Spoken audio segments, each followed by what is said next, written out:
కనుక తినకపోతే ఈ జంతువులన్నీ పెరిగిపోతాయి. భూమి మీద ప్లేస్ ఎక్కడ? శాకాహారమే మానవాహారం అంటారు కదా. ఎదుటి జీవిని గొంతు కోసి చంపేసి మనసుకి ఆహారానికి ఏంటి సంబంధం అండి? మన అజ్ఞానానికి పరాకాష్ట సార్ ఇది. ఇప్పుడు మీరు ఒక్కరు మారితే ఏం జరిగింది?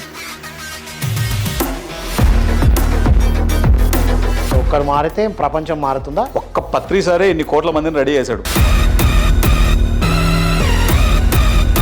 మూగ జీవుల యొక్క వాటి యొక్క శక్తే పిరమిడ్ మెడిటేషన్ ఛానల్ యొక్క అభివృద్ధి. శాకాహారి బిఏ వెజిటేరియన్ 300వ ఎపిసోడ్కి స్వాగతం, సుస్వాగతం. ఈనాడు స్పెషల్ ఎపిసోడ్ ద్వారా దాదాపు 300 ఎపిసోడ్స్ నుంచి ఎన్నో వందల వేల లక్షల కోట్ల మంది ఇది చూసి మారాము అని చెప్తున్నారు.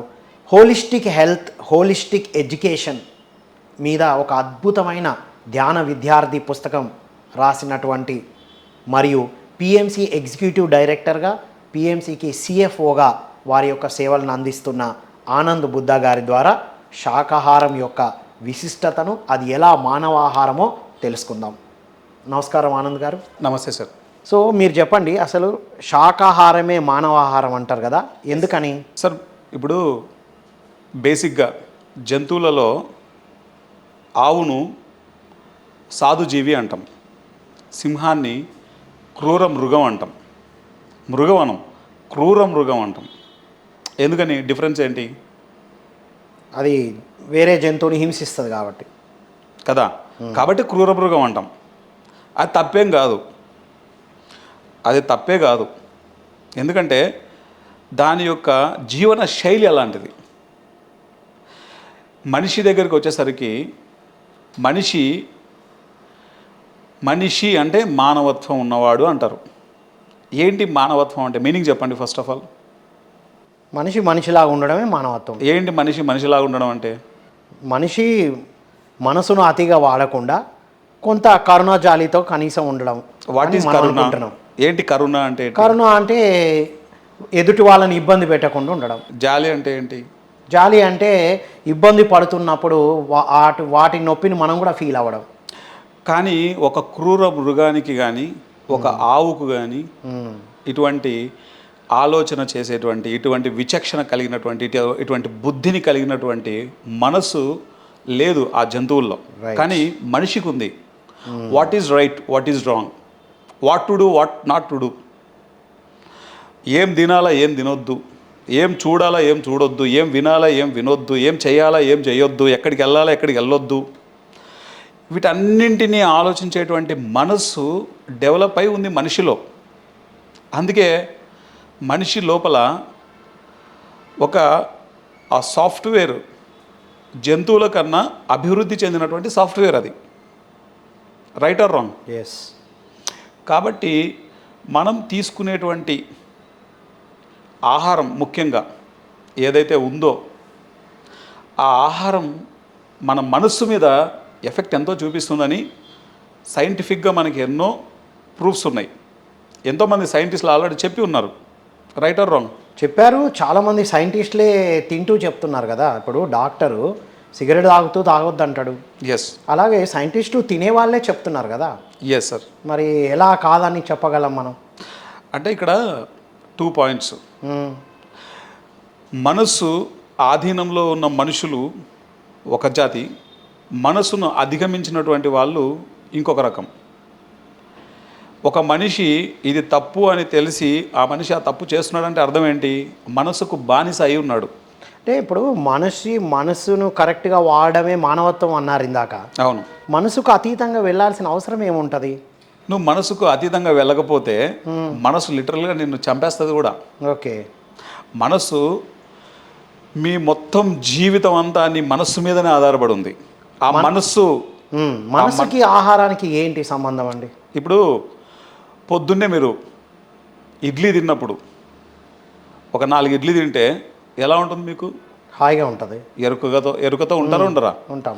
4 దోశ తింటే కొంచెం బరువుగా ఉంటుంది. ఎందుకు? కొంచెం ఆయిల్ ఎక్కువ తిన్నాం కాబట్టి. అదే మనసుకు ఆహారానికి ఉన్న తేడా. ఎప్పుడైతే మనం తీసుకునేటువంటి ఆహారం, ఎటువంటి ఆహారం తీసుకుంటామో అటువంటి ఆలోచన, అటువంటి శరీరపు రీతి రెండూ ఉంటాయి ఇక్కడ. ఇక్కడ నేను చెప్పొచ్చే పాయింట్ ఏంటంటే, మనుషులు కూడా రెండు రకాలు. మనసు చెప్పినట్లు వినే రకం. ఓకే. మనసు ఏది చెబితే అది చేయడం. తాగడం అంటే తాగడమే, స్మోకింగ్ అంటే స్మోకింగే, వాట్ ఎవర్ ఎటువంటి వినాశనమైనా సరే ఆలోచనలు వచ్చాయంటే చేసుకుంటూ పోవడమే. మంచా చెడా అనవసరం, ఏ అవసరం లేదు, చేస్తూ ఉంటారు. ఎస్, అది ఒక రకమైనటువంటి మనుషులు.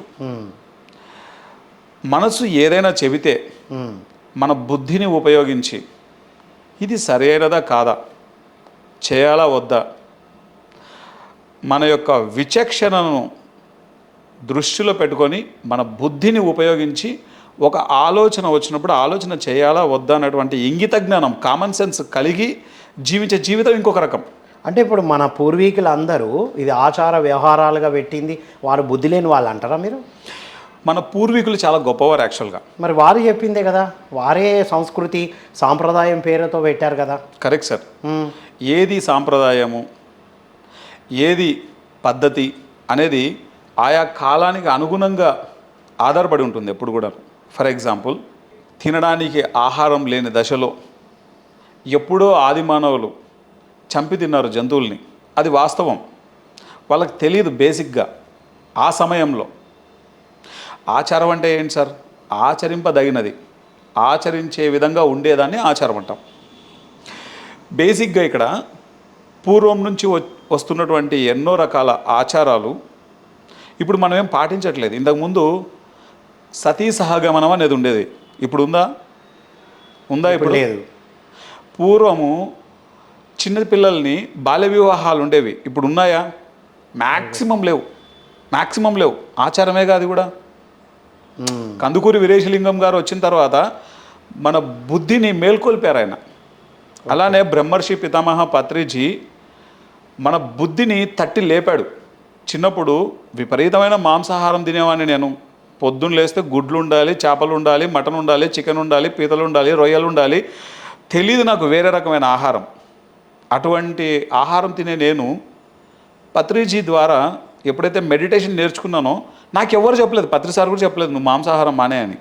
నా లోపల నా బుద్ధి పనిచేయడం మొదలెట్టింది. నువ్వు ఏం తింటున్నావు? తినడానికి ఇన్ని లక్షల రకాల వంటలు ఉండగా నీకు తినడానికి ఒక ప్రాణి దొరికిందా? దానికి మనసు ఉంది, ఆ మనసు ఎంతో నొప్పి పడుతుంది. దాని నొప్పి మనం బై డిఫాల్ట్ క్యారీ చేయాల్సి ఉంటుంది. అంటే ఇప్పుడు తినే వాళ్ళందరూ బుద్ధి లేని వాళ్ళు అంటున్నారా మీరు? తినే వాళ్ళందరూ బుద్ధి లేని వాళ్ళని చెప్పట్లేదు నేను. మరి ఇప్పుడు తింటున్నారు కదా, ఎక్కువ శాతం తినే వాళ్ళే ఉన్నారు. తినని వాళ్ళు శాకాహారులు అందరూ బలహీనులై విటమిన్స్ డెఫిషియన్సీతో ఉన్నారు కదా, ఎంతోమంది మనం చదువుతున్నాం కదా. అజ్ఞానంతో ఉన్నారంటాను నేను, బుద్ధి లేని వారని నేను చెప్పను. అజ్ఞానంతో ఉన్నారు. ఎందుకంటే ఒకప్పుడు నేను అజ్ఞానంలో ఉన్నాను. ఓకే. పత్రి సారు నాకు మెడిటేషన్ నేర్పించడం ద్వారా నేను తెలుసుకున్నాను. ఒకప్పుడు మా ఇంట్లో వాళ్ళు ఉదాహరణకి మాంసాహారం తినకూడదమ్మా, అది తింటే కనుక ఆ జీవి చాలా ఇబ్బంది పడుతుంది. ఉదాహరణకు ఇప్పుడు నేను నీ కొడుకుని, నాకు ఏదైనా అయ్యిందనుకో నువ్వు చాలా బాధపడతావు. నాకు ఒకసారి ఫీవర్ వస్తే మా అమ్మ చాలా ఏడ్చిందనమాట నా కోసం. నాకు జ్వరం వస్తేనే ఏడుస్తావు కదా, నేను బాగుండాలి, నా ఎముకలు బలంగా ఉండాలి, నా కండలు బలంగా ఉండాలి, నా కొడుకు బాగా పెరగాలని చెప్పేసి నువ్వేం చేస్తున్నావు? ఎదుటి జీవిని గొంతు కోసి చంపేసి దాన్ని కూర పెడుతున్నావు. ఇది మహాపాపము, నేను తినను మాంసాహారం, నువ్వు కూడా తినొద్దని చెప్పాను. మా అమ్మ ఒక కట్టె తీసుకొని దాన్ని ఇరిగే వరకు కొట్టింది నన్ను. నాకు పుట్టిన నా కొడుకు, నువ్వు నాకు చెప్పేటోని వేరా, నువ్వు ఏం తినాలో ఏం తినకూడదో కూడా తెలియదా నాకు అని చెప్పేసి. కానీ మా అమ్మ ఒక 5 సంవత్సరాల తర్వాత ఒకసారి పిరమిడ్ వ్యాలీకి వచ్చింది. నేను తీసుకెళ్ళా పిరమిడ్ వ్యాలీకి బెంగళూరులో. అక్కడ పెద్ద పెద్ద డాక్టర్లు అందరూ మాంసాహారం తినకూడదు, ఎందుకు తినకూడదు అనేది చెప్పడం వినింది మా అమ్మ. అంటే ఇప్పుడు నేను చెప్పినప్పుడు ఏంటి, నాకు పుట్టిన నా కొడుకువి నువ్వేందిరా నువ్వు నాకు చెప్పేది అనేటువంటి ఇదితో ఉంది మా అమ్మ. అక్కడ డాక్టర్లు అందరూ చెప్పేసరికి ఇంతమంది డాక్టర్లు చెప్తుంటే నిజమే కదా అని మా అమ్మ మానేసింది. రైట్. ఇప్పుడు డాక్టర్లు చెప్పడం అంటే కొంతమంది చెప్తున్నారు, ఎక్కువ మంది డాక్టర్లు తినాలి, తింటేనే బలం వస్తుంది అని చెప్తున్నారు కదా ఒకవైపు. శాకాహారులు అయినా కూడా ఎగ్గు తింటేనే బలం వస్తుందని చెప్తున్నారు కదా. ఇప్పుడు ఉదాహరణకు ఒక డాక్టర్ని తీసుకుందాం. రీసెంట్గా ఒక ఎక్స్పెరిమెంట్ జరిగింది, అది చెప్తాను మీకు. ఒక డాక్టర్ని తీసుకుందాం. ఒక డాక్టర్ దగ్గరికి పేషెంట్ పోయినప్పుడు ఆ డాక్టర్ ఏం చెప్తాడంటే విటమిన్లు లేవు, మినరల్స్ లేవు, ఇవి లేవు, అవి లేవు, ప్రోటీన్స్ లేవు, తిను మాంసాహారం అని చెప్తారు. ఓకే, ఆ పేషెంట్కి ఆ వ్యాధి బాగా ముదురుతుందనుకోండి, అదే డాక్టర్ ఏం చెప్తాడు? కొంతకాలం తీసుకోవద్దని చెప్తాడు. ఫస్ట్ మాంసాహారం బంద్ చేయ అంటాడు, గుడ్డు తినమంటాడు. అప్పుడు అదే డాక్టరే చెప్తాడు నువ్వు మాంసాహారం మానే అని. ఇక్కడ గుర్తుపెట్టుకోవాల్సిన పాయింట్ ఏంటంటే సార్, బేసిక్గా చాలామందికి తెలియదు. ఎందుకంటే సైన్స్ ఏదైతే మనం చెప్పుకుంటున్నామో, ఈ సైన్స్ ఒక 20 సంవత్సరాల క్రితము మాంసాహారమే ముఖ్యమని చెప్పింది. అదే సైన్స్ ఎవరైతే మాట్లాడారో, ఆ శాస్త్రాన్ని ఎవరైతే మాట్లాడారో, అదే డాక్టర్లలో సగానికి సగం డాక్టర్లు ఇప్పుడు చెప్తున్నారు దయచేసి మాంసాహారం జోలికి వెళ్ళొద్దు అని. ఇప్పుడు వరల్డ్ హెల్త్ ఆర్గనైజేషన్ అనేదాన్ని మనము మెయిన్గా తీసుకుంటాం, రైట్? ప్రపంచ దేశాలన్నిటికీ కలిపి మనము వరల్డ్ హెల్త్ ఆర్గనైజేషన్ని మనం మెయిన్గా తీసుకుంటాం. అంగీకరిస్తారా? అదేం చెప్తే అది చేస్తాం కదా. 159 రకాల దీర్ఘకాలిక వ్యాధులకు ప్రధాన కారణం మాంసాహారం అని వరల్డ్ హెల్త్ ఆర్గనైజేషన్ చెప్పిందా లేదా? అది ఎక్కడ ఏ టీవీలో ఏ పేపర్లో రాలేదు, మరి మీరే చెప్తున్నారు. ఇప్పుడు ఒక సొసైటీ ద్వారానే చెప్తున్నారు అవన్నీ, ఏ పేపర్ల న్యూస్లో రాలేదు కదా. మనమే కాదు, ఎలా నమ్మాలి? మనమే కాదు, చాలా ఆర్గనైజేషన్లు అయితే కొంతమంది వాళ్ళనే వినబడుతుంది. టీవీలో న్యూస్లో వస్తేనే కదా మేము వినేది, మేము నమ్మేది. ఇప్పుడు ఇక్కడ వేసి చూపిస్తాం మీకు. WHO ఏదైతే చెప్పిందో ఆ ప్రూఫ్స్ అన్నీ కూడా ఇప్పుడు ఈ టీవీలో చూపెడదాం మీకు, రైట్? ఒకటి. రెండవది, Stanford university, Michigan university, Harvard university, ఈ యూనివర్సిటీస్లలో జరిగినటువంటి ప్రయోగాలు ఏవైతే ఉన్నాయో ఆ ప్రయోగాలన్నీ కూడా, దాని యొక్క రిజల్ట్స్ అన్నీ కూడా ఇందులో చూపెడతాం మనం. ఎందుకంటే ఆ ప్రయోగాలు అన్నీ అథెంటిక్గా ఉన్నాయా? ఇప్పుడు చేసిన యూనివర్సిటీలు పెద్దవి కదా సార్, రైట్? ఓకే, దాని ప్రూఫ్స్ అన్నీ కూడా ఉన్నాయి, వాటిని ఇప్పుడు చూడొచ్చు. అవి ఉంటే ఇప్పటి వరకు ఎందుకు బయటికి రాలేదంటారు? ఇప్పుడు ఎంతోమంది మేధావులు ఉన్నారు. ఇప్పుడు సెల్ ఫోన్ కనిపెడితే, ఎక్కడో కనిపెడితే మనకు ఇక్కడ వరకు వచ్చింది. సెల్ ఫోన్ లేకపోతే ఇప్పుడు జీవితం లేని విధంగా అయింది. మరి రీసెర్చ్ అంతా చెప్పి ఉంటే అదంతా ప్రచారంలోకి రావాలి కదా, ఎందుకు రాలేదంటారు? ప్రచారంలో ఉంది, కానీ ఇప్పుడు స్మోక్ చేయకూడదని ప్రచారంలో ఉందా లేదా? ప్రచారంలో ఒక లైన్ లాగా ఇవ్వడం జరుగుతుంది. లైన్ ఇచ్చారా, ఇంకేమన్నా ఇచ్చారా? 2 గాజులు పోయినాయని చెప్పేసి అడ్వర్టైజ్మెంట్ సినిమాకి పోతే అదేగా వస్తుంది ఫస్ట్, సినిమా కంటే ముందు. స్మోకింగ్ అనేది చేయొద్దు, చేస్తే క్యాన్సర్ వస్తుంది, తెలుసా లేదా? అందరికీ తెలుసు. తాగుతున్నారా లేదా? డ్రింక్ చేయకూడదు అని తెలుసా లేదా? మాట్లాడితే దావతులను పెట్టి ఏమి ఇస్తున్నారు? రైట్, డ్రింకే కదా. అంటే నేను అందుకే చెప్పాను, మనుషులు 2 రకాలు సార్. ఒకటి, తన మనస్సు చెప్పిన మాట తూచా తప్పకుండా వినేటువంటి మనుషులు ఒక రకం. మనసు ఏదైనా చెప్తే మన యొక్క విచక్షణతో, మన బుద్ధిని ఉపయోగించి, మన కామన్ సెన్స్ను జోడించి, నా యొక్క ఆత్మ పురోగతికి ఇది మంచి అవుతుందా చెడు అవుతుందా అని ఆలోచించి చేసే రకం ఒకరు. నేను అందుకే ముందే చెప్పాను 2 రకాల మనుషులు ఉన్నారు ఇక్కడ అని. మరి తక్కువ మందికి కదా అది. ఇప్పుడు బుద్ధిపూర్వకంగా ఆత్మ అనేది చాలా తక్కువ మందికి అవసరం కదా. అందరికీ ఏం అవసరము? ఆత్మను గురించి తెలుసుకోవాల్సిన అవసరం ఏముంది? కాలక్రమంలో ప్రతి ఒక్కళ్ళకి అది అవసరం అవుతుంది. కాబట్టే ఒకప్పుడు ధ్యానం అనేది ఇంతగా లేదు. మీ 20 సంవత్సరాల కిందట వెనక్కి వెళ్ళండి, ధ్యానం అంటే ఏందో తెలియదు, యోగా అంటే ఏందో తెలియదు. ఇప్పుడు యోగా అంటే తెలియని వాళ్ళు ఎవరైనా ఉన్నారా? ధ్యానం అంటే ఎవరైనా తెలియని వాళ్ళు ఉన్నారు? ఇప్పుడు తెలుసు అందరికీ, కానీ ఇది ఆచరణలో రావడానికి ఇట్ విల్ టేక్ టైం. ఎవరైతే తెలుసుకున్నారో వాళ్ళందరూ చెప్తూ ఉంటే దాని గురించి తెలుసుకుంటారు. ఫర్ ఎగ్జాంపుల్, పత్రి సార్ వచ్చి మా స్కూల్లో ధ్యానం గురించి చెప్పారు. చెప్పకపోతే కనుక నేను ఇక్కడ కూర్చొని ఈ విషయాలు మాట్లాడను. ఫస్ట్ ఆఫ్ ఆల్ ఆయన చెప్పాడు కాబట్టి, ఆ 8వ తరగతి నుంచి ఆయనను పట్టుకొని ఆ జర్నీ చేశాను కాబట్టి ఇంత జ్ఞానాన్ని నేను తెలుసుకోగలిగాను. ఆ తెలుసుకున్న జ్ఞానాన్ని అందరికీ నేను చెప్తున్నాను. ఈరోజు మీరు అడుగుతున్నారు, నేను చెప్తున్నా ప్రతి విషయాన్ని, నేను తెలుసుకున్నది చెప్తున్నాను. నేను ఏదైతే అనుభవం చెందానో చెప్తున్నాను. నేను చదివింది చెప్పట్లేదు. నా జీవితంలో నేను ఏదైతే పొందానో దాన్ని చెప్తున్నాను. ఇప్పుడు శాకాహారిగా మారమని చెప్తున్నప్పుడు ఎవరైనా సైంటిస్టులు, మహానుభావులు ఎవరైనా దీని ప్రాముఖ్యతను చెప్పారా? ఎంతోమంది సైంటిస్టులు చెప్పారు. ఆల్బర్ట్ ఐన్స్టీన్ చెప్పారు. ఆయన కంటే గొప్ప శాస్త్రవేత్త ఎవరు? ఓకే, చాలా. సర్ ఐజాక్ న్యూటన్ చెప్పారు. ఎంతోమంది సైంటిస్టులు చెప్పారు, ఎంతోమంది మన యోగులు చెప్పారు. యోగులు అయితే లెక్కలేనంతమంది చెప్పారు, లెక్కే లేదు ఎంతమంది చెప్పారు. యోగులు అంటే యోగులుగా మారాలనుకున్న వాళ్ళు మారండి అని చెప్పారు. అందరూ అనే పదం అయితే మాకు అర్థం అవ్వలేదుగా. లేదు సార్, మ్యాక్సిమం ఎవరైతే యోగి అని మనం పిలుస్తామో ఆ యోగులందరూ కూడా మ్యాక్సిమం శాకాహారులే ఉంటారు. ఎందుకంటే శాకాహారి మీరు యోగులు కావాలంటే శాకాహారులుగా మారండి అన్నారు. లేదు ఇప్పుడు అందరూ యోగులు కావాల్సిన అవసరం ఏముంది? యోగులు కావాలంటే కాదు, నువ్వు మనిషివి కావాలంటే శాకాహారివి కావాలి ఫస్ట్. మనిషిని కావాలంటే మనసును వాడాలి కదా, మళ్ళీ ఆహారం ఏమిటి? ఎందుకంటే మనసుకు ఆహారంకి అంత సంబంధం ఉంది కాబట్టి. ఇప్పుడు మనం తినేటువంటి మాంసాహారంలో ఏ జీవి అయితే చంపబడుతుందో ఆహారం కోసం, ఆ జీవి చంపబడేటప్పుడు ఏ జీవి కూడా ప్రేమగా నువ్వు వచ్చి నన్ను చంపు, నేను చచ్చిపోతా, నువ్వు తినేసే అని చెప్పదు. ఆఖరి క్షణం వరకు కూడా ప్రయత్నిస్తుంది. అట్లా అని నేను బ్రతికి ఉంటా నన్ను చంపొద్దని కూడా చెప్పదుగా. ఏం చెప్పదు, మళ్ళా బ్రతికి నేను బ్రతికుంటా నన్ను చంపొద్దని కూడా చెప్పదు కదా. ఇప్పుడు అదే చెప్తున్నాను, అందుకే నేను మనుషులు రెండు రకాలని చెప్పింది ఇక్కడ. దాన్ని చూస్తే ఇప్పుడు ఒక మేకను చూసినప్పుడు ఉదాహరణకు నాకు ఒక రకంగా అర్థమవుతుంది, మీకు ఒక రకంగా అర్థమవుతుంది. ఎందుకు రెండు విధాలుగా అర్థమవుతుంది, ఒకటే రకంగా ఎందుకు అర్థం కాదు? ఎందుకంటే నాకున్న జ్ఞానాన్ని బట్టి నాకు అర్థమయ్యే విధం ఒకటి, మీకున్న జ్ఞానం ప్రకారం మీకు అర్థమయ్యేది ఒకటి. అర్థం చేసుకొని వాళ్ళందరూ అజ్ఞానుల కింద లెక్క. అజ్ఞానం అంటే ఆ విషయాన్ని తెలుసుకున్నప్పుడు మరి అజ్ఞానమే కదా అంటాం. ఓకే, తెలియని దాన్ని అజ్ఞానం అంటాం, తెలియని దాన్ని అజ్ఞానమే కదా అంటాం. రైట్. ఇప్పుడు ఒకటే ఫండమెంటల్ పాయింట్ సార్, ఇక్కడ మనం గుర్తుపెట్టుకోవాల్సిన పాయింట్ ఏంటంటే, ఏ జీవి కూడా ఒక వ్యక్తి చంపుతాడు అంటే ఆనందంగా చచ్చిపోతుందో చెప్పండి, మీరే చెప్పండి.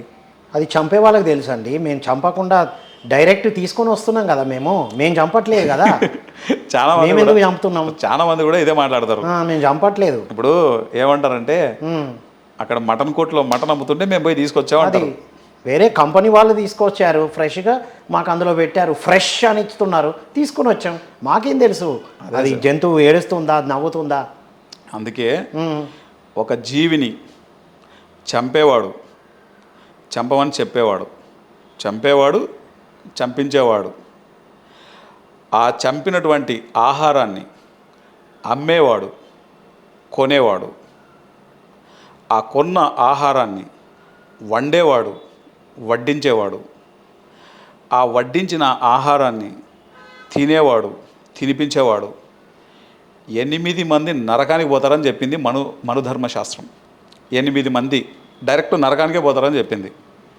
అంటే ఇప్పుడు తిన్న వాళ్ళు అందరు నరకానికి పోయారనా? ఇప్పుడు స్వర్గం నరకం ఎక్కడుంది? ఇప్పుడు నరకం అంటే బతికుండంగానే నరకాన్ని అనుభవిస్తున్నారుగా. కరోనా వచ్చింది లాస్ట్ టైము, దాన్ని నరకం అంటామా స్వర్గం అంటామా వచ్చినప్పుడు? కొంతకాలం అన్నీ వస్తాయి కదా, గతంలో కూడా వచ్చినాయి, ఇప్పుడు కూడా వచ్చినాయి, ఎప్పుడు వస్తూనే ఉంటాయి, పోతూనే ఉంటాయి కదా. దాన్ని నరకం ఎందుకు అనుకుంటాం? కొద్ది రోజులు మార్పు అనుకోండి మానేస్తాం, మార్పు అనుకొని మానేస్తాం. ఇప్పుడు అన్నీ మర్చిపోయాం కదా, ఇప్పుడు అన్నీ మర్చిపోయారు. అందుకే ఎప్పటికప్పుడు దానికి సంబంధించినటువంటి అంటే మనం చేసే కర్మను బట్టి మన యొక్క మానసిక వ్యవస్థ కావచ్చు, మన ఆరోగ్యపరమైనటువంటి లక్షణాలు కావచ్చు, ఇవన్నీ ఆధారపడి ఉంటాయి. మ్యాక్సిమం సార్, ఇప్పుడు ఉదాహరణకు చెప్తాను, కరోనా తీసుకోండి. కరోనాలో ఏమవుతుంది? కరోనా వచ్చినప్పుడు ఒక వ్యక్తికి బ్రీత్ జరగదు సరిగ్గా, కరెక్ట్? బ్రీదింగ్ ప్రాబ్లం ఎక్కువ అవుతుంది, అవునా కదా? Yes or no? Yes, right. చేపలు నీళ్ళల్లో ఉన్నప్పుడు ఎలా ఉంటాయి? హాయిగా ఈదుతూ వెళ్తూ ఉంటాయి. అదే చేపను తినడానికి ఒక మనిషి నీళ్ళ లోపల నుంచి బయటికి వేస్తాడు, వేసినప్పుడు ఏమి జరగక అది చచ్చిపోతుంది, శ్వాస ఆడక చనిపోతుంది. కరోనాలో ఏమి జరగక చనిపోయారు మనుషులు. అంటే ఇప్పుడు శ్వాస ఆడక చనిపోయిన వాళ్ళందరూ చేపలు తిన్న వాళ్ళు అంటున్నారా మీరు? శాకాహారులు కూడా చనిపోయారనండి. చేపలు తిన్నారా చేపలు తినలేదా సమస్య కాదు సార్. ఇక్కడ ఏంటంటే మనం ఎదుటి వ్యక్తికి లేకపోతే ఎదుటి జీవికి మనం ఏదైతే ఇస్తామో అదే మనం లిటరల్గా పొందుతాం. అంటే మరి శాకాహారులు కూడా చనిపోయారు కదా అదే ఇబ్బందితో. ఎస్. ఇప్పుడు ఎన్నో రకాల ఆస్పెక్ట్స్ ఉన్నాయి ఇక్కడ. శాకాహారులు ఎందుకు చనిపోయారు అన్నది పక్కన పెడదాం కాసేపు. ఇక్కడ మనం ఏదైతే ఇస్తున్నామో తిరిగి అదే పొందుతాం. ఇబ్బంది పెట్టారు కాబట్టి ఇబ్బంది పడ్డారు. ఖచ్చితంగా శాకాహారులు కూడా మాంసం తినకపోయి ఉండొచ్చు, ఓకే, శాకాహారులు అంటే శాకాహారులు అంటేనే మాంసం తినని వాళ్ళు. రైట్, ఏదో రకంగా హింస వాళ్ళు ఈ యొక్క మాంసభక్షణ కాకుండా వాళ్ళ జీవితంలో వాళ్ళు ఏం చేశారన్నది మనకు తెలీదు.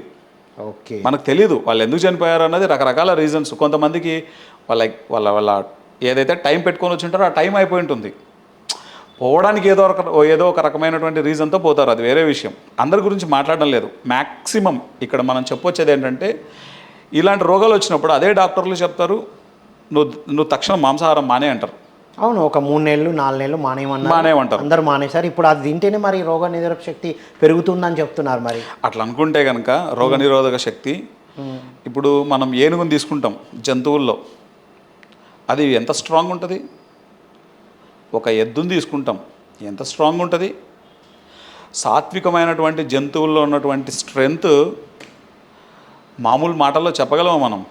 అలానే ఇప్పుడు ఎంతోమంది హీరోలు కానీ హీరోయిన్స్ కానీ రీసెంట్గా ఎంతోమంది శాకాహారులుగా మారారు.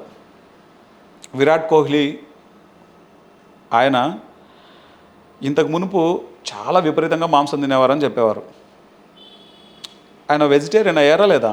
అంటే కొంతకాలం తిని తిని ఇంకా వద్దని వాళ్ళు అనుకున్నప్పుడు మానేస్తున్నారు. సత్యం తెలుసుకొని అని ఎందుకు అనుకుంటాం మనం? No realisation. ఏ మనిషి కూడా మాంసాహారంలో ఒక ప్రాబ్లం ఉంది సార్. ఏంటంటే చాలామంది డైరెక్ట్గా మాంసాన్ని చూస్తే కనుక దాదాపుగా ఎవరు తినరు. ఎందుకంటే ఇప్పుడు హాయిగా ఆడుకుంటున్న ఒక కోడిని తీసుకొచ్చి వాళ్ళే కోసి వాళ్ళే దాన్ని తినాలంటే చాలామంది కూడా తినరు. చాలామందికి ఎక్కడి నుంచో వస్తుంది, తినేస్తున్నారు. అది కరెక్ట్. రెండోది ఏంటంటే ఇక్కడ రెండో పాయింట్ కూడా ఏంటంటే, బాగా దట్టించిన మసాలా ఉంటుంది కదా, ఆ మసాలా స్మెల్ మనిషిని, ఆ యొక్క మనసును దాని వైపు వెళ్ళేలాగా చేస్తుంది. వాళ్ళకి ఆ మనసు అంత వీక్గా ఉంటుంది. మనసు ఎందుకు వీక్గా ఉంటుందంటే, ఏ విషయం అయితే నీకు తెలీదో ఆ విషయం పట్ల మనసు వీక్గా ఉంటుంది. అదే గనక ఇప్పుడు నేనే ఉన్నాను, నేను మాంసాహారం తినేవాడిని, నాకు తెలియనప్పుడు విపరీతంగా తిన్నాను, తెలిసిన తర్వాత తక్షణమే మానేశాను. మనసుకు ఎప్పుడైతే జ్ఞానం వస్తుందో అజ్ఞానం బై డిఫాల్ట్గా పోతుంది. దాని తర్వాత ఆ మనస్సుకు తినాలి అనేటువంటి ఆలోచన కూడా రాదు, కోరిక కాదు, ఆలోచన కూడా రాదు.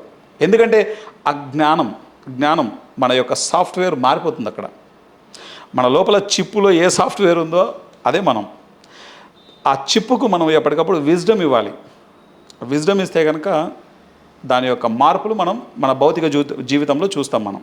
మరి తిననప్పుడు ఈ జంతువులన్నీ విపరీతంగా పెరిగిపోతూ ఉంటాయి కదా, అది పెద్ద ప్రమాదం కదా. మరి ఇప్పుడు తిననప్పుడు తిన్నాం కాబట్టి బ్యాలెన్స్లో ఉంది, జంతువులు ఎక్కువ కనబడట్లా. తినడం ఆపేస్తే, అందరం తినడం ఆపేస్తే జంతువులు విపరీతంగా పెరిగిపోతాయి కదా. కోళ్ళు, మేకలు, చేపలు వీటితోనే నిండిపోతుంది కదా. ఏ సముద్రం సరిపోదుగా, అసలు స్పేసే సరిపోదుగా. మరి ఇది నిజం అంటారా? మరి అంతే కదా, ఇప్పుడు తింటున్నారు కాబట్టి బ్యాలెన్స్లో ఉంది. అంటే మీరు చెప్పేది నిజం అంటారా? నిజమే. మరి ఇప్పుడు తింటున్నాం కాబట్టి కనబడట్లేదు, తినకపోతే పెరుగుతాయి కదా. ఇది ట్రూత్ అంటారా? ట్రూత్ అంటే ట్రూతే, కనబడుతుంది కదా, కనబడుతుంది. ట్రూత్ అంటే ఏంటి? కనబడుతున్నది నిజం. ఓకే. ఈ యొక్క భూమి మీద ఏవి ఎలా ఉండాలి, ఏవి ఎంత ఉండాలి, దీని సమతుల్యత ఎవరైతే క్రియేట్ చేశారో వాళ్ళకి బాగా తెలుసు. ఇవే క్రూర మృగాలు గనక మేము తినకపోతే ఈ మనుషులు ఎక్కువ అయిపోతారని పొరపాటున అనుకుంటే ఎవడొక్కడు కూడా మిగలడు. క్రూర మృగాలు అనక ఇప్పుడు మీరు చెప్పిన ఆలోచన క్రూర మృగాలకు వచ్చిందనుకోండి, మేము తినకపోతే ఈ మనుషులందరూ పెరిగిపోతారన్న ఆలోచన వచ్చిందనుకోండి, మనిషి భూమి మీద ఒక్కడు కూడా మిగలడు.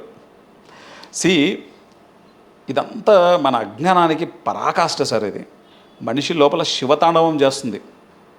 మనం లాస్ట్కి ఏమని మాట్లాడుతున్నామంటే, మనం గనక తినకపోతే ఈ జంతువులన్నీ పెరిగిపోతాయి. భూమి మీద ప్లేస్ ఎక్కడ? సముద్రంలో చేపలకు ప్లేస్ ఎక్కడ? అంటే సముద్రంలో చేపలు పెరిగితే కనుక స్పేస్ ఉండదు సముద్రంలో. ఆ రకంగా మనం ఆలోచిస్తున్నాం. ఇప్పుడు చూడండి ఎట్లున్నామో మనం. మనం ఒకటి గుర్తుపెట్టుకోవాలి సార్ ఎప్పుడు కూడాను. ఈరోజు మాంసం తినడం కోసం కృత్రిమంగా ఎన్ని పనులు చేస్తున్నారో మనిషి లెక్కే లేదు. ఒక కోళ్ళను కృత్రిమంగా పుట్టిస్తున్నారు, ఎన్నో జంతువుల్ని కృత్రిమంగా పుట్టిస్తున్నారు. ఎంత చేయకూడని పనులు జరుగుతున్నాయో ఈ భూమి మీద చెప్పనలేవి కాదు. జంతువులే కాదు కదా, పండ్లు కూడా అన్నీ కూడా తయారవుతున్నాయి, అట్లాగే ఫ్రూట్స్ కూడా అట్లాగే తయారు చేస్తున్నారు. అదే చెప్తున్నాను సార్. ఇప్పుడు దానికి దీనికి తేడా ఉంది, అదే చెప్తున్నాను. ఇప్పుడు పండ్లకు ప్రాణం ఉంది, మొక్కలకు ప్రాణం ఉంది. మొక్కలకి ఒక కొమ్మ తీస్తే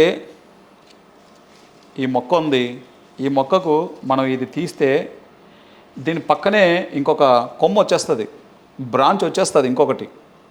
కానీ జంతువుకు ఒక కాలు తీస్తే, ఒక తలకాయ తీస్తే ఇంకో తలకాయ రాదు, ఇంకొక కాలు రాదు. అంటే మనిషి తను ఏదైతే అనుకుంటున్నాడో దానికోసం ఏం చేయడానికి కూడా వెనకాడట్లేదు సార్. బై డిఫాల్ట్గా జరుగుతుంది ఇదంతా.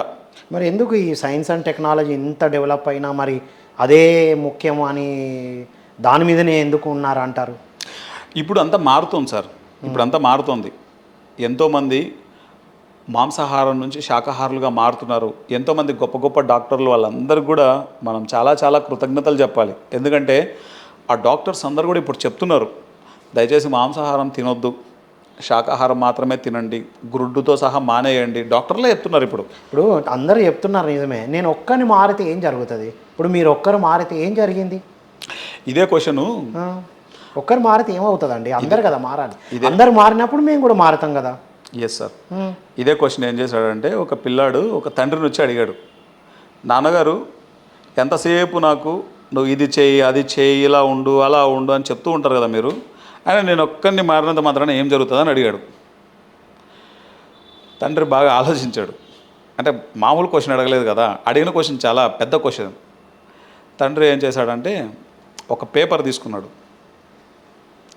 ఒక పేపర్ తీసుకొని దాన్ని ముక్కలుగా చించాడు.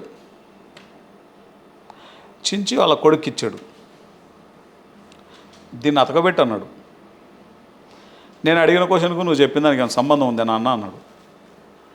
అది అతకబెడితే చెప్తానన్నాడు. కొన్ని గంటల పాటు శ్రమించి కష్టపడి ఎందుకంటే ముక్కలు కింద చింపేశాడు. కష్టపడి ఎంత శ్రమ చేసినా అది కరెక్ట్గా అతకబెట్టట్లేదు. తర్వాత ఒక టెక్నిక్ ద్వారా ఆ పిల్లాడు అతకబెట్టాడు. అతకబెడితే వెళ్ళి వాళ్ళ తండ్రికి చెప్పాడు, నాన్న అతకబెట్టేశాను వచ్చి చూడండి అంటాడు. తండ్రి వచ్చి చూస్తాడు.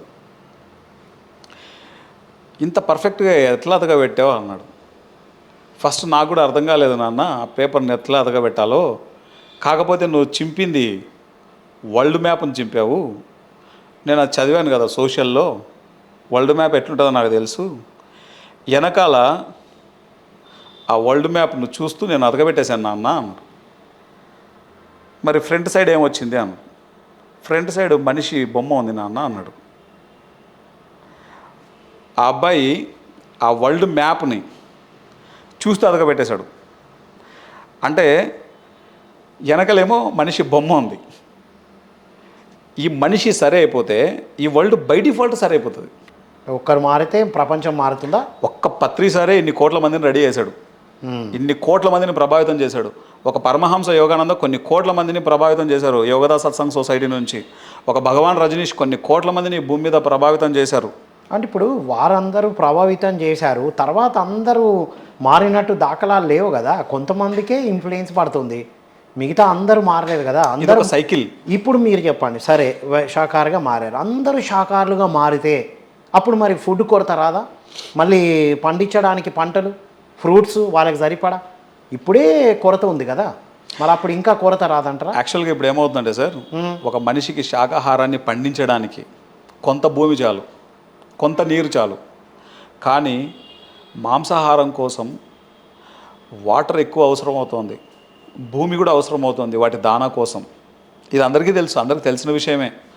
అందరూ మాంసాహారం మానేస్తే సఫిషియెంట్గా కాదు, మోర్ దాన్ సఫిషియెంట్ అవుతుంది.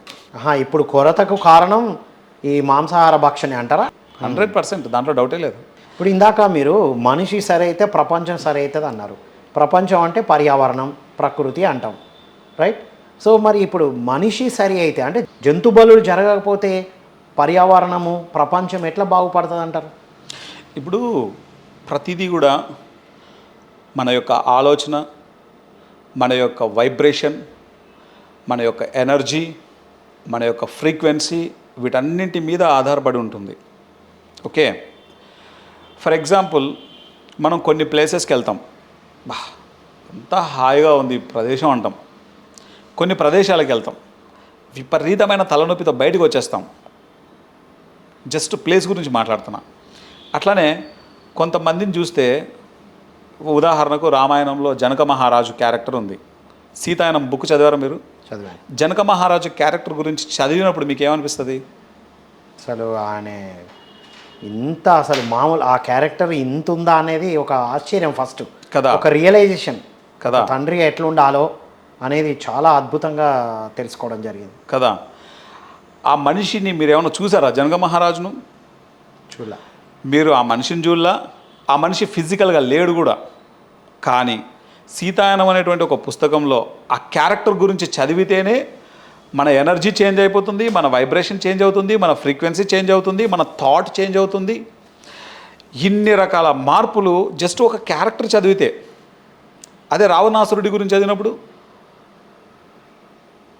ఏమనిపిస్తుంది? రావణాసురుడి గురించి చదివినప్పుడు ఇంత దారుణమైన విషయాలు, ఇంతమంది రాక్షసులు ఉండేనా? ఇంత రాక్షసత్వం మనిషిలో కూడా ఉంటుందా? అదే శిశుపాలుడి గురించి చదివినప్పుడు ఒక దైవం అని తెలిసి అందరూ కొలుస్తున్న వ్యక్తిని కూడా ఇంత దారుణంగా అంటారా అనేది, అంటే మనిషిలో ఇంత ద్వేషము, ఈర్ష కూడా ఉంటుందా అనేది తెలిసింది. అదే కృష్ణుడి క్యారెక్టర్ చదివినప్పుడు అసలు మనిషే ఇంత భగవతత్వం కూడా ఉంటుందా?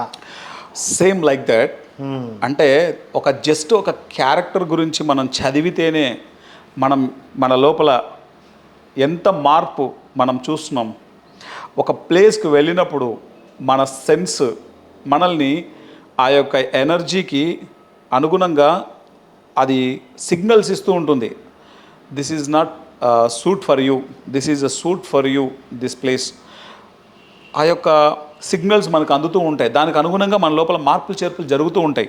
అలానే ఎక్కడైతే ఈ జంతు బలులు ఉంటాయో ఆ ప్రదేశాలన్నీ కూడా చాలా దాని యొక్క వైబ్రేషన్ ఎంటైర్ చేంజ్ అయిపోతుంది అక్కడ.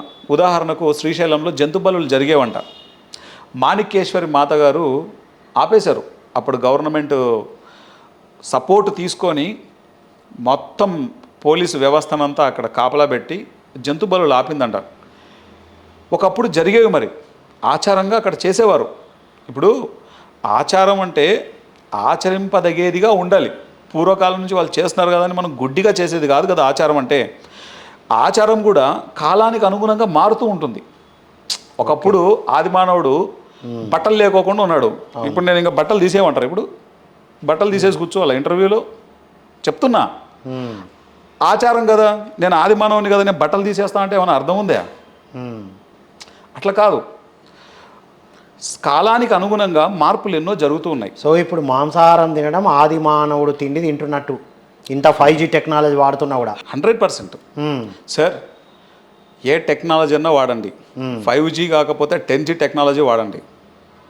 టెక్నాలజీ అనేది మనం మరింత ఎదగడానికి ఉపయోగపడేటట్లు అది జరగాలి అంటే అంత మనసు మీద ఆధారపడి ఉంది. ఇదే టెక్నాలజీని ఉపయోగించి ఇప్పుడు ఇజ్రాయెల్ పాలస్తీనా యుద్ధాలు జరగట్లేదా? మన ఉక్రెయిన్ రష్యా యుద్ధాలు జరగలేదా? ఈ కాలంలో ఎవరైనా యుద్ధాలు జరుగుతాయని ఊహిస్తారా? ఇంత ఎదిగిన మనుషులం అంటున్నాం మనం. ఎదిగిన మనుషులు చేసే పనే. చిన్న చిన్న పిల్లలు, ముసలి వాళ్ళు, పండు ముసలి వాళ్ళు, నీళ్లు లేక, ఫుడ్ లేక, మినిమం కనీస వసతులు లేక, ఎప్పుడు బాంబు ఎక్కడ పడుతుందో తెలియక, అంటే చనిపోయే వాళ్ళు ఇంకా చాలా మేలు, బ్రతికి ఉన్న వాళ్ళు క్షణక్షణం చచ్చిపోతున్నారు అక్కడ. అంటే మీ ఉద్దేశంలో ఎదగడం అంటే ఏంటి? టెక్నాలజీ డెవలప్ అవ్వడం అంటే ఏంటి? రీసెంట్గా మనం చంద్రుని మీదకి పంపించారు ర్యాకెట్ని. అంత అభివృద్ధి చెందినటువంటి ఈ కాలంలో సాటి వ్యక్తిని మనిషి చూస్తూనే చంపేస్తున్నాడు కదా. వాడు ఇప్పుడు అసలు ర్యాకెట్లు వేసేది చంపడానికి వేస్తున్నారు కదా. తుపాకులు తీసుకొని కాలేస్తే ఏమవుతుంది? మనిషి చచ్చిపోతాడు అక్కడ. ఎవరు అక్కడ చచ్చిపోతున్నది? సాక్షాత్తు మనమే కదా. ఏదైతే నేనున్నానో నా ప్రతిబింబానే నేను చంపుకుంటున్నాను. ఇది చాలామంది తెలియట్లేదు. నాకు ఒక బ్యూటిఫుల్ ఎగ్జాంపుల్ ఒకటి చెప్తాను మీకు. నేను ఒకసారి ఒక వ్యక్తిని చంపాలనుకున్నా. ఎందుకంటే ఆ వ్యక్తి నా జీవితంలో చాలా మిస్టేక్ చేశాడు. ఆ వ్యక్తి కారణంగా నేను రోడ్డు మీద పడాల్సి వచ్చింది. ఓకే, దీని అంతటికి కారణం ఎవరు? ఈ వ్యక్తే కదా అనుకున్నా. ఆ మనిషి గుర్తొస్తే చాలా అతన్ని చంపాలనిపిస్తుంది. చంపడం కూడా మామూలుగా చంపాలనిపించదు, ముక్కలు ముక్కలు కింద నరకాలనిపిస్తుంది నాకు. లోపల నా యొక్క వయలెన్స్ చూసి నాకే భయం వేసింది. ఏంటి నేను ఆనంద్ అనేటువంటి క్యారెక్టర్ ఇలా మారిపోయింది, నా సాఫ్ట్వేర్ ఏమైపోయిందని బాధ. వెళ్ళి ఒకసారి పిరమిడ్ వ్యాలీలో కూర్చున్నా. పిరమిడ్ వ్యాలీలో కూర్చొని 40 రోజులు ఏకదాటిగా ధ్యానం చేశాను. ఒకరోజు ధ్యానం చేసిన తర్వాత రూమ్కి వెళ్ళి పడుకున్నా. టక్ టక్ టక్ టక్ టక్ టక్ ఇట్లా శబ్దం వస్తుంది కంటిన్యూస్గా. మంచి నిద్రలో ఉండి బయటకు వచ్చేసిన. ఏంట్రా ఈ శబ్దం ఇంతలా వస్తుందని చెప్పేసి, ఎవ్వరు కనిపించట్లేదు. దెబ్బకు నాకు ఫియర్ ఇంకా పెరిగిపోయింది. ఇదేంట్రా ఒక్కడు కూడా కనిపిస్తలేడు, ఇదేమో శబ్దం టక్ టక్ టక్ టక్ గట్టిగా వస్తుంది అని పడుకున్నట్లే ఉన్నా భయపడిపోయి. నెమ్మదిగా లేచి చూస్తే అక్కడ ఒక పక్షి గట్టిగా అద్దాన్ని కొడుతుంది. బ్లాక్ గ్లాస్ ఉంది, గ్లాస్తో కొడుతుంది. నేను బాగా చూస్తే ఆ పక్షికి తన ఈ యొక్క ముక్కు నుంచి రక్తం ధారగా కారుతోంది కిందికి. నాకు అర్థం కాల, ఏంద్రా ఇది రక్తం ఇంత కారుతుంది, ఆ పక్షి అలానే కొడుతుంది అని చెప్పేసి బాగా తీక్షణంగా చూస్తే వెంటనే ఒక రియలైజేషన్ వచ్చింది నాకు. ఆ పక్షి ఏమనుకుంటుందంటే ఎదురుగా ఉన్న తన ప్రతిబింబం అది వేరే పక్షి అని అనుకుంటుంది. అది దాన్ని కొడుతున్నా అని చెప్పేసి అద్దాన్ని గట్టి కొడుతుంది. ఇక్కడ దీనికి రక్తం పోతుంది. రక్తం రావడం అంటే అది ఎంత పెయిన్ వస్తుంటుంది లోపల. ఓకే, ఆ పక్షికి అర్థం కాని విషయం ఏంటి, ఆ ప్రతిబింబం అదే అని అర్థం కాల. అలానే నేనే అక్కడ కనబడేది అని అర్థం కాక అనుకొని ఫైట్ చేస్తాను, అర్థం కాల.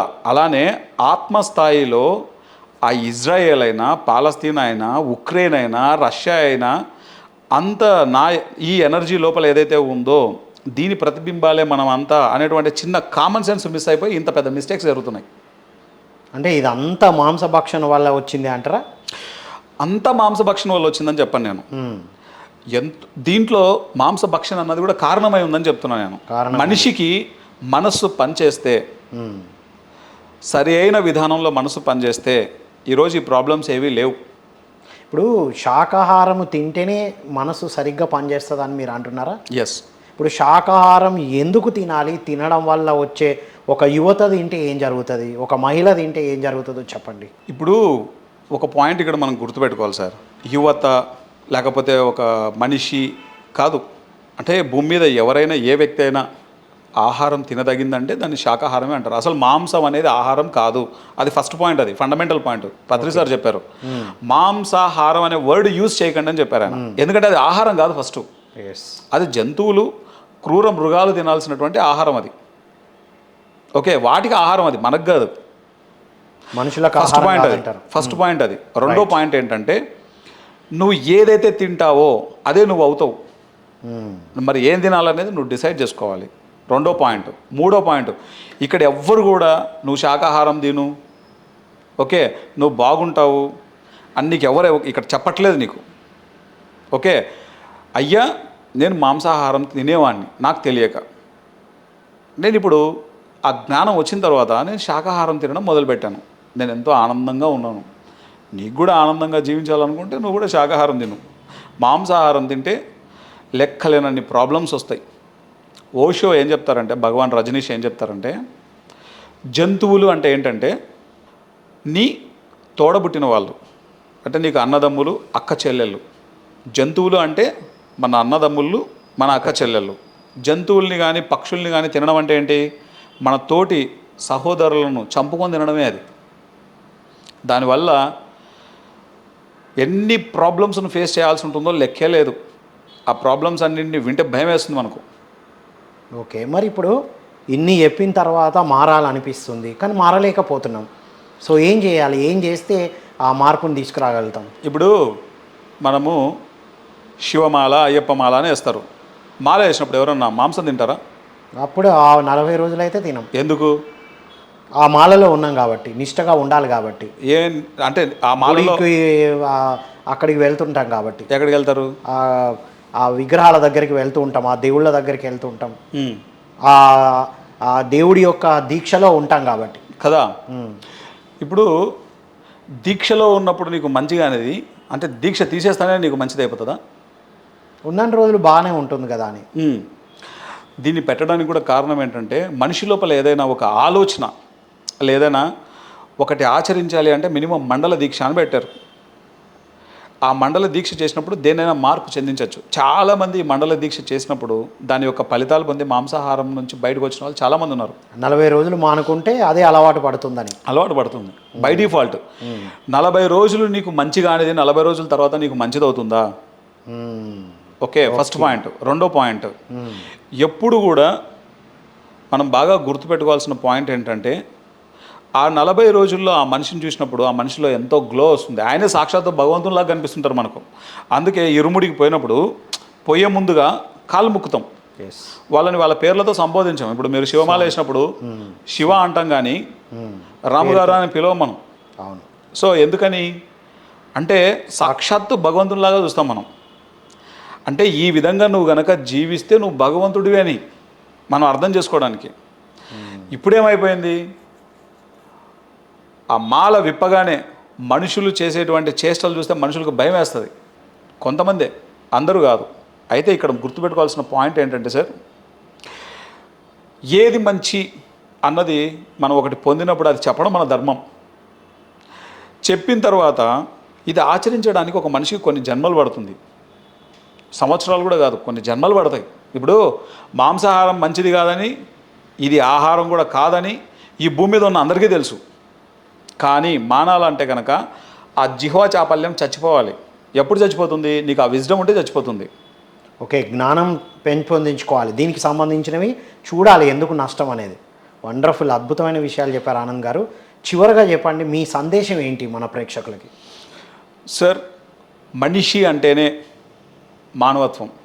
ఇప్పుడు మనము దైవత్వం దైవత్వం దైవత్వం, ఇప్పుడు మాలేసిన వ్యక్తి కూడా దైవత్వం గురించి ఆలోచిస్తాడు. దైవత్వం దేవుడికి ఎరుక.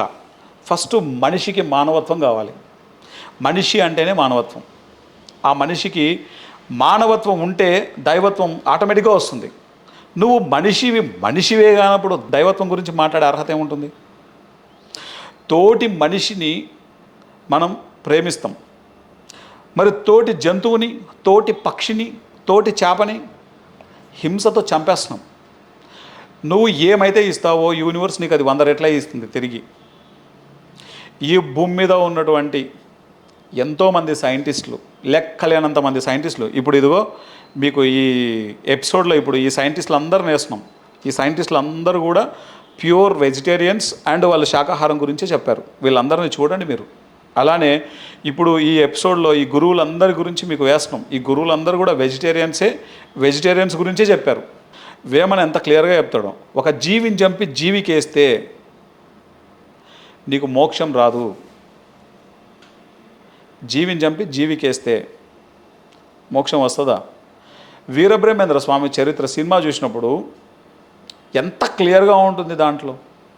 ఈ మూగజీవాలను చంపొద్దు అని చెప్తాడు బ్రహ్మేంద్ర స్వామి. అప్పుడు వాళ్ళ మామగారు ఏమంటారు?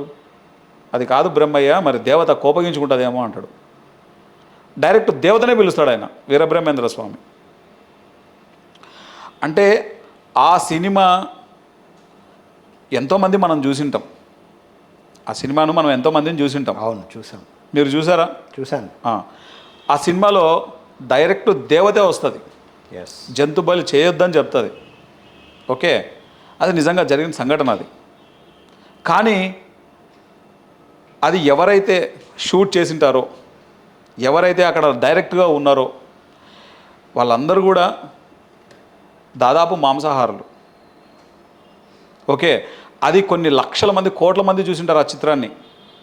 అది చూసి కూడా వీళ్ళకి ఏం అనిపించదు. ఎందుకంటే అది అలా అనిపించడానికి కూడా నీ ఆత్మ స్థాయిలో ఉండాలి.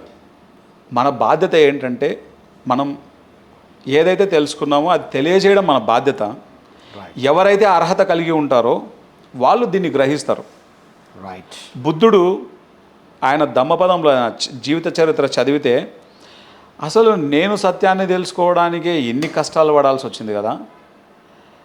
ఒక మనిషికి ఇది అసాధ్యమైన పని. అసలు అంటే అంత కష్టంతో కూడుకొని ఉంది. కాబట్టి ఎందుకు చెప్పాలో ఊరికే ప్రశాంతంగా ఒక చోట కూర్చుందామన్న ఆలోచన వస్తుంది ఆయనకి. అప్పుడు మాస్టర్స్ వచ్చి చెప్తారు, నాయన నువ్వింత కష్టపడి ఈ ట్రూత్ని రియలైజ్ అయ్యావు కదా, నువ్వు వెళ్ళి చెప్పకపోతే ఏ ఆత్మలైతే రెడీగా ఉన్నాయో ఆత్మలకు ఈ విద్య దొరకదు. నీ ద్వారా ఎవరైతే రియలైజ్ అవ్వాలో వాళ్ళు ఖచ్చితంగా రియలైజ్ అవ్వడానికి రెడీగా ఉన్నాయి ఆత్మలన్నీ, నువ్వు వెళ్ళి చెప్పాలి అని చెప్తారు. వెంటనే బుద్ధుడు అంతటినీ డ్రాప్ చేసేసి, ఆయన ఆలోచన విధానాన్ని డ్రాప్ చేసి అందరికీ చెప్పడం మొదలు పెడతాడు. ఆ విధంగా చెప్పడం వల్లనే బుద్ధ సంఘం వచ్చేసింది. కొన్ని కోట్ల మందికి ఆ జ్ఞానం అందింది. ఇప్పటికీ మనం బుద్ధుడి గురించి మనం మాట్లాడుకుంటున్నాం. ఆయన చచ్చిపోయి ఎప్పుడు బాడీ వికెట్ చేసింది, ఎన్ని వందల సంవత్సరాలు అయింది, కానీ ఇప్పటికీ బుద్ధుడి గురించి మాట్లాడుతున్నాం. ఎందుకు మాట్లాడుతున్నాం అంటే ఆయన ఏదైతే చెప్పారో దాన్ని ఆయన చక్కగా అందరికీ చెప్పారు. ఆయన ధర్మం అది. మనం కూడా ఏ వ్యక్తి అయినా సరే మంచి అని తెలుసుకున్నప్పుడు దాన్ని చెప్పడం మన ధర్మం సార్. సీతమ్మ వాకిట్లో సిరిమల్ల చెట్టు సినిమా చూసారా మీరు? చూసా. ప్రకాష్ రాజ్ క్యారెక్టరు మీకు నచ్చుతుందా నచ్చదా? చాలా బాగా. ఎందుకని? ఎప్పుడు నవ్వుతూ నవ్విస్తూ హాయిగా ఉండడం. ఏదొచ్చి ఆయన నోరు తెరిస్తే మంచిగా మాట్లాడతాడు. Only positive. ఆ సినిమాలో ఎన్నో క్యారెక్టర్లు ఉన్నాయి. అందరూ ఎట్లా పడితే ఎట్లా మాట్లాడుతుంటారు. ఆ సినిమాలో రావు రమేష్ క్యారెక్టర్ ఉంది, మీకు నచ్చుతుందా? అస్సలు నచ్చదు. కానీ ప్రకాష్ రాజ్ క్యారెక్టర్ చాలా బాగా నచ్చుతుంది. ఎందుకంటే నోరు ఇప్పితే మంచిగా మాట్లాడుతున్నారు, ఉండాలి కూడా అనిపిస్తూ ఉంటుంది కదా. ఇక్కడ మనం అర్థం చేసుకోవాల్సిన పాయింట్ ఏంటంటే, ఎప్పుడు మనం గుర్తుపెట్టుకోవాల్సినటువంటి పాయింట్ ఏంటంటే, అంటే ఒక మంచి కోరుకునేటువంటి వ్యక్తి మనకు నచ్చుతున్నాడు అంటే ఆ భావాలు మనలో ఉన్నాయి. ఓకే, అర్థమైందా సార్? ప్రతి ఒక్కరిలో మంచి భావాలే ఉన్నాయి, మంచి ఆలోచనలే ఉన్నాయి. మనం జీవా చాపల్యం వల్ల అది తీసుకోవడం వల్ల మన భావాల్ని మనమే అర్థం చేసుకోవట్లేదా అంటున్నారు మీరు? 100%. అల్టిమేట్ ఆనంద్ గారు చివరికి ఏమైనా చెప్పాలనుకుంటున్నారా? Yes sir. మెయిన్గా ఏంటంటే సార్, మనం అర్థం చేసుకోవాల్సిన పాయింట్ కూడా, మనిషి అంటేనే మంచోడు. ఈ భూమి మీద ఉన్న మనుషులందరూ మంచి వాళ్ళే. చెడు అనేది ఎక్కడా లేదు. అజ్ఞానం మాత్రమే ఉంది. రైట్. జ్ఞానం ఎప్పుడైతే మనకి ఇస్తామో, ఆ వ్యక్తి జ్ఞానం ఎప్పుడైతే తెలుసుకుంటాడో అజ్ఞానం నుంచి బయటకు వస్తాడు. తింటే మాంసాహారమే తినే కుటుంబంలో నుంచి వచ్చినోని నేను. పొద్దున్న లేస్తే గుడ్లు, చేపలు, పీతలు, రొయ్యలు, మేకలు, గొర్రెలు అనుకుంటా తినేటోని నేను. ఈరోజు అది తినవద్దు అని నేను చెప్తున్నానంటే దానికి సంబంధించిన జ్ఞానం నాకు వచ్చింది కాబట్టి చెప్తున్నాను. ఆ జ్ఞానం లేకపోతే నేను చెప్పలేను కదా. అందులోనూ చెప్పడం నా ధర్మం. ఏదైతే నేను జ్ఞానాన్ని తెలుసుకున్నా చెప్పడం నా ధర్మం. ప్రకాష్ రాజ్ కూడా ఆ క్యారెక్టర్లో ఎప్పుడు చెప్తుంటాడు, అవతల ఏం వినరు.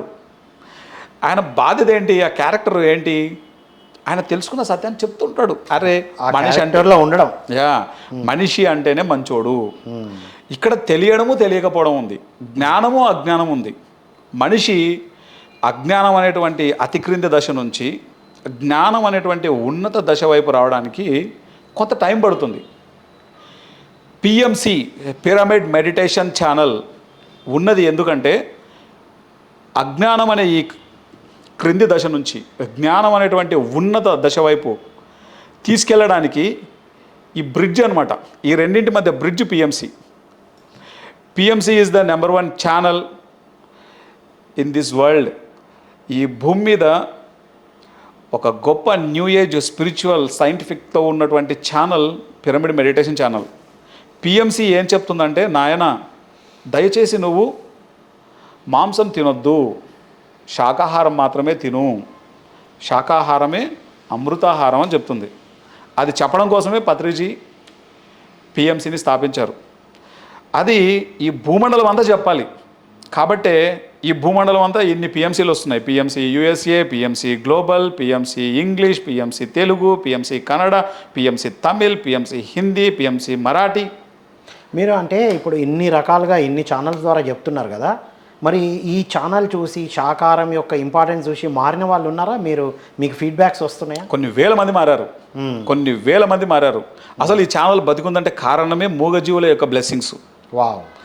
మూగజీవుల యొక్క వాటి యొక్క శక్తే పిరమిడ్ మెడిటేషన్ ఛానల్ యొక్క అభివృద్ధి. మూగజీవుల తరపున మాట్లాడేటువంటి గొంతుగా మూగజీవులు మాట్లాడలేవు. మూగజీవులు మాట్లాడితే ఆ మాట్లాడేటువంటి గొంతు ఏదైతే ఉందో ఆ గొంతు PMC. This is the power of pyramid meditation channel. PMC యొక్క పవర్ ఏంటంటే మూగజీవుల యొక్క బ్లెస్సింగ్సే దీని యొక్క శక్తి. మూగజీవుల యొక్క శక్తితోనే ఈ ఛానల్ నడుస్తుంది. వావ్, అల్టిమేట్ ఆనంద్ బుద్ధ గారు, thank you so much. Thank you, sir. Ultimate విషయాలు చెప్పారు, థ్యాంక్ యూ. ఆనంద్ బుద్ధ గారి ద్వారా అద్భుతమైన విషయాలు విన్నాం మనం. మూగజీవుల యొక్క బ్లెస్సింగ్స్ ద్వారానే పిఎంసి ఛానల్ రన్ అవుతుంది. మూగజీవుల యొక్క రోదనను వినిపించడమే పిఎంసి యొక్క ఏకైక లక్ష్యం అని చెప్పారు. కాబట్టి మిత్రులారా, పిఎంసి చూద్దాం, పిఎంసిని అందరికీ షేర్ చేద్దాం, పిఎంసికి సపోర్ట్ చేద్దాం. Thank you all.